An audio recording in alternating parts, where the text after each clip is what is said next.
Hello, everyone, and welcome to sorry.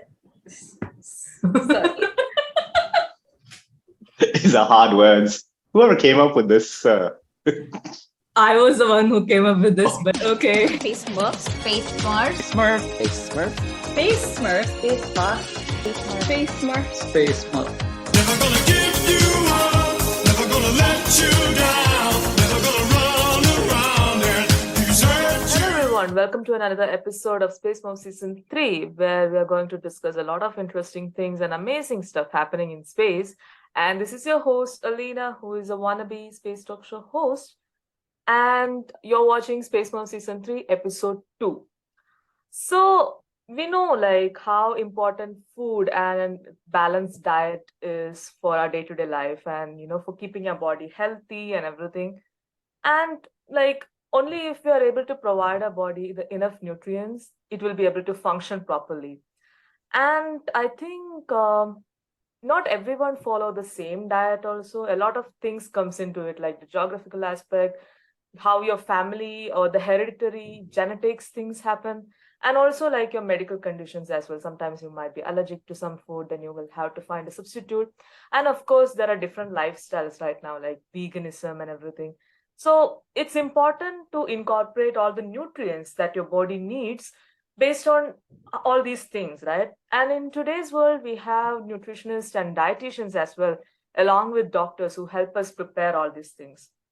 But what about the astronauts that go into space, or like in this domain where we are going to have space explorations? Like, what if when we are going to space, I mean, is the dietary requirements everything going to remain the same? Or like, what if the astronauts, I don't know, they might crave for a slice of pizza, and are they allowed to have it on space? How does it work? So these are some questions that our expert today will be able to answer. And of course, in today's episode, we will be discussing about space nutrition. Yes, you heard it right. So to discuss about all these things and what is happening in the space nutrition and why it is required, what is the necessity and everything, we have an amazing expert from Philippines, Ms. Kristine Jane here. Kristine, welcome to the show. Hello, hi Aleena, and thank you for inviting me to the show. I'm a fan of the show, and I'm a fan of Aposa as well. So, Yeah. I was very surprised when I received your message and inviting me to talk about space nutrition, which is I love talking about. Yeah, and a bit of TMI for all of you. Kristine started off with like being a part of Aposa, like an audience and everything. I think when we started Space Mouse back in 2021 on our Clubhouse platform, so she was there listening to our conversations since then. And actually, it's from then I told from then I was like, I'm going to get Kristine on this show one day for sure, because her background is so interesting. And of course, I don't know much about space nutrition, to be honest. Like there it is. I think it's a developing domain, an area in the space sector, and there is a lot Yeah. more to know about it. And we Space Moms are so happy that we can have you as our expert here. So yeah. So without any delay, we can start the smurfing. All right. So first of all, before going into all the knickknacks and details about like space nutrition, I think our audience would like to know a bit about yourself. Like, what are you doing? How did you end up in the space sector? And of course, like, what are you doing with the space nutrition? So over to you, Kristine. All right. So first of all, I would like to greet everyone a happy International Women's Month. So that's why I'm wearing my Space for Women shirt. So happy International Women's Month for all of us. All right. So a brief background of myself. So I'm Kristine Atienza. I'm a nutritionist dietitian from the Philippines. And right now I'm currently affiliated with the United Nations World Food Program as their program associate for nutrition. So my day job is on public health, nutrition in emergencies, disaster response, and development. So that's very far from space. So why space? So why did I why did I have like another alternate ego in space? So I think, as like most of us, we can go back to my childhood. Like most of us, I think that's into space. So, since I think, when I was 4, I began my journey in astronomy and space when I was just 4 years old. So I remember an encyclopedia given by my parents, about astronomy. So I was very fascinated with astronomy, with the planets, with the stars, and all of those things. So since then, at that moment in time, I wanted to become an astronomer. So that's my um, main goal in my life for about 20 years or so. That's the I thought my journey was straightforward. I wanted to become an astronomer. I got into applied physics and then later on become an astrophysicist. But then I think, some twists and turns in my life. Um, I think it, I think some can relate to this. So I got doubts about myself. I got doubts if astronomy is really meant for me. What if I hate it in the long run, or in the future? What if I hate it because I will be stressed because of my passion. So yeah, so I have those doubts.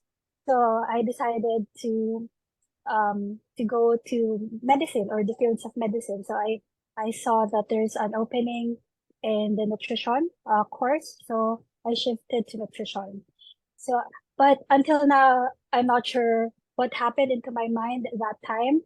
But yeah, so that's my education career. So I graduated from nutrition. But even though I'm in the nutrition course, I was still active in the astronomy scene in the Philippines, both local and also kind of, I'm also going to abroad in Southeast Asia. So I've been doing lots of astronomy outreach, telescope viewing, public outreach. So I have like a decade experience in doing astronomy. So that's astronomy. So and then next is space. So since I was in nutrition, I still want to integrate my passion for astronomy or in space to my current life. So on the back of my mind, I wanted to do space nutrition in the future. So there's that.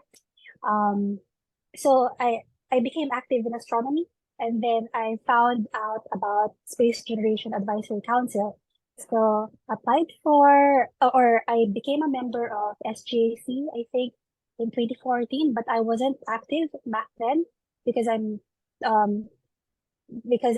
doing academics and then my astronomy outreach. So I wasn't active. So when I graduated in after I graduated in 2018, I started to become active in SGAC. Since then, I also met Sahil, Aleena, and Stavrula, and we made our small group who's called a NICE, or short for astronaut nutrition in isolated and confined environment. So right now we're doing different studies on space nutrition and space food for analog missions, for example, Asclepios, ICEE, or chill ice experiments. So that's my very brief background of how I got into space nutrition. Wow, I mean, that's, I think it's like it was destiny. I don't know whether all of you relate to what I'm saying, but if you believe in destiny, I think it was sort of a destiny that you come into this field and also specialize in space nutrition, which is a niche area, to be honest, at the moment. Like it's very niche. And, to be someone who is leading it, that is really something, actually. So, and let's move on to the questions for this episode, shall we? So I think maybe more than asking about what is space nutrition, because space nutrition itself gives an idea of what exactly it is, I think the question that we should start off should be from why space nutrition? So why exactly do we need space nutrition? Yeah. All right. So, of course, even in our curriculum, we have a nutrition course or a nutrition subject, or part of our sciences is nutrition. So, nutrition basically is important for everyone. But so first of all, I tell everyone that nutrition is both pure sciences. So you have your chemistry, biochemistry, physiology, and all that in nutrition. Okay. And on the other side of nutrition is your sociology and your psychology, our culture. Okay. So that's also true for our astronauts in space. So of course, nutrition has many important functions in space travel. So it from providing enough nutrients, enough minerals, to meet their metabolic needs and to enhance their capacities or skills while they're doing their functions or their work in the ISS, from doing research and all that. So you need food and nutrition, proper food and nutrition. Nutrition is also key in offsetting many negative effects of space travel. So, for example, microgravity, of course, microgravity, radiation, and immune deficiency. So you need proper nutrition or proper food. What will you eat to counter those oxidative stress and all that. And then we also have preservation of our culture. We know that being in a confined environment, I think we can all of us can relate to this during the pandemic. I think some of us, our distress or our stress reliever is through food. So we can also use that. So we can food can we need to preserve our culture also through food. So that's also true for the ISS because we know in the International Space Stations there are a diverse set of astronauts. We have our Americans, our Russians, Indians. So we have different cultures in there. So it's also, we need to preserve those cultures through food. So that's why nutrition basically is important in space travel as well. And even during when we start doing our own civilization in different planets. So we need nutrition for our physiology and also for our culture. Yeah. Wow. I mean, now I get like why space nutrition is important, because that point you mentioned about, like during the pandemic, the distress that people were going through. And I think it was during the pandemic, a lot of food bloggers came in. Yes. Like We there, had- I mean, exactly, right? I mean, I'm like a big fan of these huge food bloggers right now, like on YouTube, Instagram, and all. And they celebrate the food that their culture provides. They also celebrate the food other cultures are bringing in. Yes. And I think food is like that component that makes you feel, I think, little bit better when you're in a stressful scenario. Yes. And now I feel like, okay, this is why space nutrition is important, especially when you're away from your loved ones on Earth and you're like far in space and and you're confined. Exactly. Oh my God. Okay. So food is their happiness in space, I think, right? Yeah, and that's true, no? So in space they celebrate important dates like Christmas, Thanksgiving through food. So they celebrate by eating during festivities. So it's kind of the same here on Earth. So they still need to feel human through food and nutrition. Wow. Okay. So that leads to my second question. So what are the different foods that, that are made accessible to the astronauts? Like, is how they are going to manage this food? Like, I'm not sure whether, they would like to have, whether they are accessible to eat like a whole plate of steak with mashed potatoes and everything, or if it's an Indian, like, have rice and curry or something of that sort. And also, like, we do take supplements here, like health supplements with our daily meals, right? So are they also allowed to take such kind of supplements while they are in space? Or like, how does the whole meal plan work for astronauts and those Mhm. scientists who are on International Space Station. Yeah. Okay, so before I go to the situation right now in the ISS, so Mhm. we can go back a bit for, some decades ago. So John Glenn is the first man who ate food in space. So he basically proved that swallowing and digestion it can be done in space. So he ate pureed food. And then after Oh, that, astronauts started freeze-dried food that they okay. can rehydrate even in the Apollo missions or even now. So uh, they have freeze-dried food also with better texture, with better tastes and Okay, everything. okay. But Mhm. right now, actually, astronauts are kind of more fortunate right now because they can eat normal food like fresh food, like Mm. vegetables and fruits. So it's also part of their diet, but in limited supply because, of course, we know that it's Yeah, expensive to transport uh, anything in space, actually. yeah, So exactly. even for food. So so there they have fresh produce.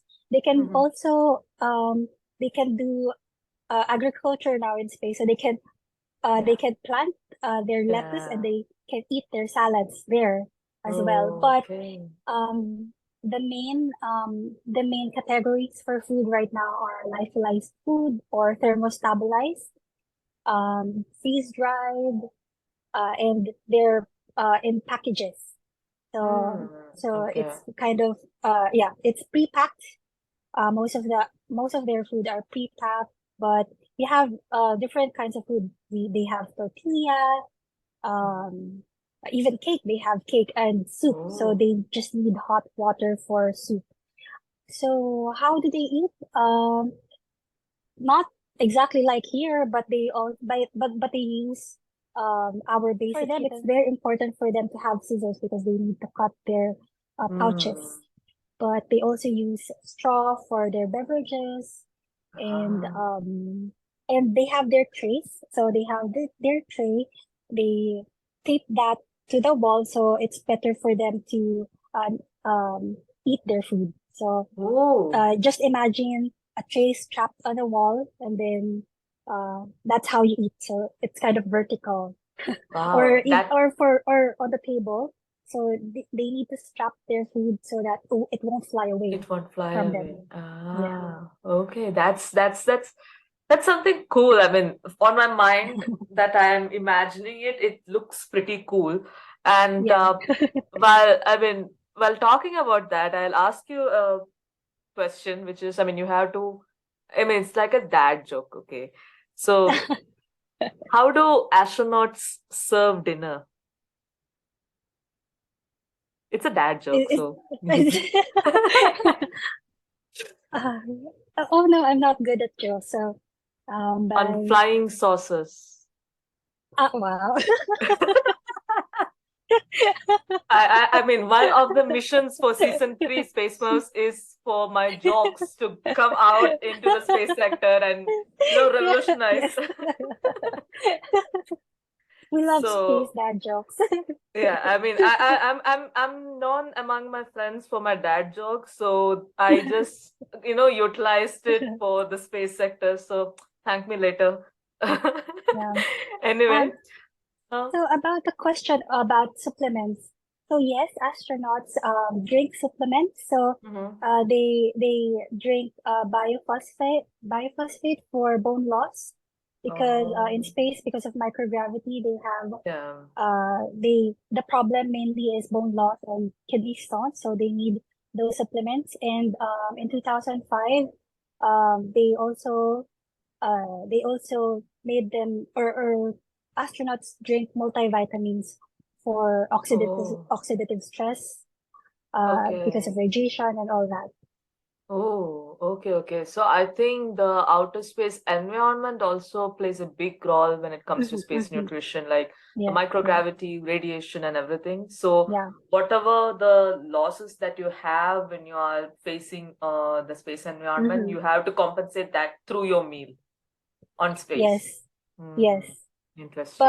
And also I think if you want to delve deeper in that, you can also ask, I think, space pharmacologists. So there's that kind of thing also, Oh, because they would know oh, more about the supplement, because they also consider the life of the medicines in space, because it's a ah, different environment. So yeah, you would exactly. yeah. Wow, thank you for giving me ideas. So you never know whether you will have a space pharmacologist on the season. I mean, maybe you will get a chance to have a talk with them as well. So before we move on, but let's move on to the main segment right now. So Mhm. you mentioned about like the different types of food that the uh, astronauts or the people who are like working in space will be having.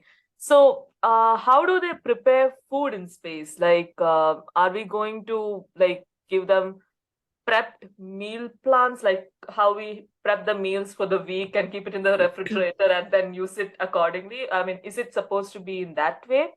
Or like does it have a shelf life, or like can they just, like you said, grow their own produce and use it on their salads and food? And also like in the last season we had an episode with a space architecture. She Mhm. was talking about like a component which is similar to a kitchen. Mhm. So Mhm. I believe that even in International Space Station, there is a kitchen area where people can, cook and eat their food and everything. So how does that kitchen also plays with the food management? Like, is it like a fully equipped kitchen like us, like what we have at home, or like, how everything comes together with this? Yeah. Okay. So, meal preparation for astronauts starts here on Earth. So right now, astronauts who go into the mission, they get to taste test their Oh. menu for the whole mission. So, the menu or the food items that they eat in space is personalized to them. So they have their dietitians, nutritionists who would guide them, or who would prepare, or Oh. their food according to their physiological needs. So Mm. it's astronauts now have a say to what they want to eat. But then Wow. again, food in the ISS is still limited, so they might still have what we call menu fatigue, because even us, right? So even us, when we eat similar food for a long time, we get tired of the food, and would want other Mm. um foods. So that's also a problem now for astronauts. They get tired of the food that they have. Mm. So to balance that, they can, again, as I told a while ago, that they have fresh produce, so they can make their own salads. But that's for a limited short of time only. And so most of their foods are comes in plastic or in cans. Oh, okay. Um, yeah, Mm. so it's pureed or rehydrate, so they need to rehydrate. Okay. Yeah, so to do that, they also have a kitchen actually, Mm. but it's not like our kitchen here on Earth. So Mm. um, the kitchen has, of course, they have a freezer, so that no, the ISS does not have a freezer, so the food are all in room temperature. So they need to have Oh. a stabilized shelf life as well. So that's one Mhm. consideration, is the shelf life. It doesn't need the food should not be crumbly, because the crumbs Ah. would damage the equipment. Yeah, so Mm. that's one also consideration. Um, what they have, like uh to rehydrate their food, they have a, like what do you call that, water gun. So they have a Oh. water gun, so to rehydrate their food. So that's what they Oh. do. And again, they have scissors for opening their food Yeah. packages, and Mm. yeah, velcro So, for trays. Yeah. okay. So I think they don't have much choices like how we Yes, have yes. on Earth. But Mm-hmm. anyway, they are on a special mission for space. Yeah. So They're I they're mean, they're yeah. trained for that. Yeah, and I'm actually intrigued to hear that, they actually have a taste test happening before the Mhm, mission, like before. I mean, that's really nice. Like, I mean, it would be nice to know what you should be expecting when you are in mhm. space. And of course, I totally understand their emotions also, like when they have to Yes. eat almost the same food every day. Mhm. So, Yeah, yeah. and in addition to that, most of our space food right now in the ISS are American. So I think there's also a need to diversify more the Hmm. choices because lots of astronauts are coming from different parts of the world already. So I think it's also Hmm. time for us to diversify. Like I'm still dreaming of a Filipino dish in space, something like Yeah, that. yeah, definitely, definitely. And it will be nice, like if we can, I think space nutrition is still like a growing Yeah. scenario. And maybe, with all these advancements that we are and progress that we are having in space, maybe in the coming years, we might even have like a full course meal like prepared. Like Mm. there might be a chance. I mean, we can always dream about it, right? It will become. It's not just a chance because right now, the space race right now is commercialization, right? So we would have space tourists or tourists from space who are not Yeah, really trained like astronauts do. So we yeah. also need to accommodate their food intake, or we need to think about what will would they eat. So Yeah, I think definitely. our food choices in the future for space would be very much diversified in terms of the food that normal people on Earth eats. Mm. Yeah, definitely, definitely. Because we have had talks on space tourism and all sorts of other Yes. things, but we never really thought about the food requirement. Mhm. I think we were not aware of it much, but now that you are speaking, we are having this conversation. I'm thinking, okay, so it's going to be like a revolutionary discipline for the space sector Mhm. itself. The space nutrition is going to be something Yeah. more. So, along that line, the last question for this episode is something on like, since we are still in the technological developments for developing settlements on other planetary bodies, like for Moon, Mars, and whatnot that's there, how will be the dietary requirements or the meal plans and everything be there at that time? So, since for us, when we look into our civilization, our culture, like starting from the prehistoric time, men or like humans, they actually depended upon what they found around us, right? That's how Mhm. we identified this is food, this is what we should consume. And then we started consuming, then the science and technology happened, we looked into a lot of other things.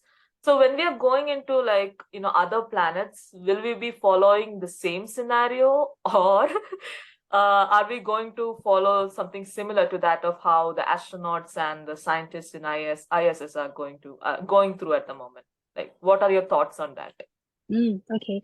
So, first of all, the one that you said a while ago is true, right? So, space nutrition is a very niche discipline right now, Yeah, but it's very upcoming. So, yeah. uh, previously, like a decade ago or 5 years ago, when I was starting to go or to think about space nutrition, it's very hard for me to look into researches, to look for studies about space nutrition, but actually, right now, like what you said, I think it's kind of destiny also. When we started, uh, gathering people in our nutrition team, Mhm. that's when, uh, that's when, like, I think space nutrition's in, um, a kind of, um, what do you call that?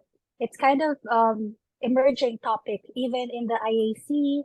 Uh, Okay. Previously, I think in the IAC 2021 or even last year, space nutrition. There are what do you call that? There are topics or meetings related to space nutrition, so solely for space Mm. nutrition. So you can see that it's an emerging discipline. But Yeah. then again, so given that right now, our standards for astronauts is still based on Earth. So we use the in-flight standard or in-flight nutrition requirements that is set by the World Health Organization. So Okay. that's based on the average human on Earth. So I think there's a need for more comprehensive study on or other ancillary conditions such as food taste alteration.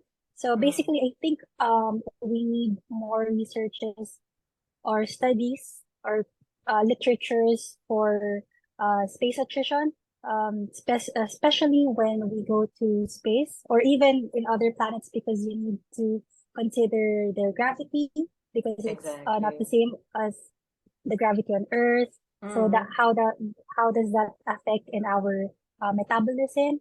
Even the atmospheric pressure. So it because we burn calories based on that also, and in the air we breathe. So yeah, so those are the main considerations on how we metabolize our food. Mm. So basically, I think we need more studies to do that. Mm. So that we can have a better standard for Yeah. future astronauts in the future, not just based here on Earth. Yeah. Yeah. So yeah, I mean, maybe in the future with all these things happening, space nutrition will also be able to Mm-hmm. develop more about, what we Mm-hmm. can do when it comes to, settlements and, what will be the Mm-hmm. dietary requirements there. And Yes. like you said, more literature and more studies needs to be done. And I'm pretty sure it's going to happen. We are wrapping up this particular episode of Space Moves Season 3. And as always, Space Moves is a very interactive platform where you can ask your questions to the expert. So if you have any questions relating to space nutrition, you can put them down in the comment section wherever you're watching right now. And Space Moves will collect them all and send it to Kristine, and she will be more than happy to answer them. And if you do so, you will also get a shout out through our social media as well. And yeah, looking forward to listening to your questions and getting it to Kristine actually. And for Kristine, thank you so much for joining us for this episode 2 of Space Mom Season 3. It was really amazing to hear about space nutrition and everything. Like I said, I didn't knew much when I came to this recording at the moment, but now I know, okay, this is going to be, I mean, this is as equally important as any other technological advancement that we are doing in space, because it is required, it is for sustaining life, right? So thank you so much for joining us today. It was really, really great Thank to you very listen much to again you. for inviting me, and I love answering your questions. So just put your questions, and I'll try to answer that for you. And thank you, Yep. Aleena, for inviting me as always. Yes, definitely. And with that, we are concluding Space Moon Season 3, Episode 2. And I will see you guys again on the 4th Friday of next month of April. And till then, keep smurfing. Bye bye. Bye.